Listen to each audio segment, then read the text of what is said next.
how are you receiving this shift of emphasis to granular lockdowns? I mean, this would put more burden and more emphasis on what can be done at the local levels. Ano pong tingin niyo sa strategy na yan? Ang problema diyan is really the alert, no? First alert, second alert, third alert, fourth alert. Alam mo kasi sa Panay, ang referral hospitals dito lang sa amin sa Iloilo City. So even if our cases go down, if our hospitals will be full, because at the moment, 70-30 ratio, no? 70% of the patients come from the other provinces and 30% come from the city. So even if we will have a low number of cases every day, as long as our hospitals are full, then we will always be on alert number 4 by the DOH, because the only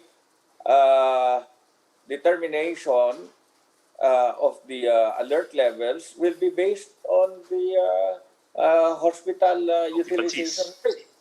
So what will happen to us? We will never get out of this fix.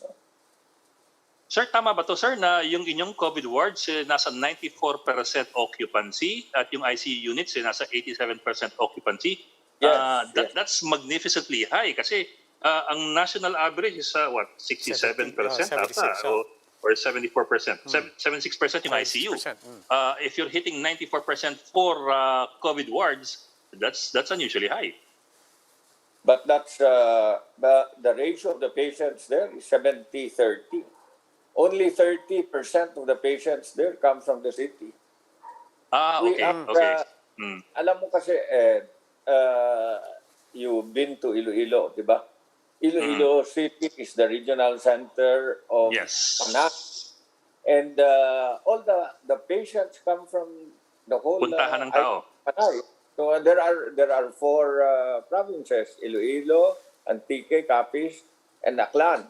And aside from that, you have Guimaras.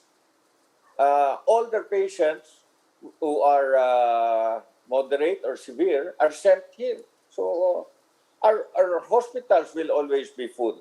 It's the same way with the Taguig. All the patients will go to St. Luke's Global. St. Luke's. Because that's a very well-known hospital. And what will happen if St. Luke's Global will be full all the time? So Taguig will always be in ECQ or whatever. We will always be in eternal lockdown if they will be using healthcare utilization rate as their only determinant for a lockdown. No?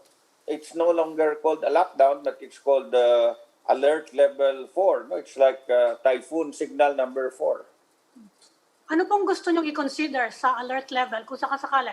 Kasi finish nila ngayon yan. They're discussing it until siguro for another week. I think there are more areas that they will have to consider aside from the usual determinants, which are the hospital care utilization rate. There was a time when I felt bad because our cases were low. And unfortunately, our hospitals were full, 80% coming from the provinces.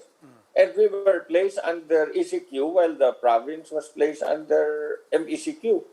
So it was so unfair because the hospitals in Iloilo City are the referral hospitals.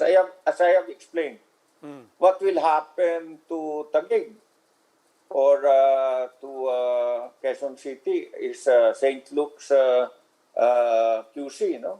So if these hospitals will always be full, or Cardinal Santos for Mandaluyong, if it's going to be full of patients coming from the different cities and provinces, it will be always the host hospital that will be affected.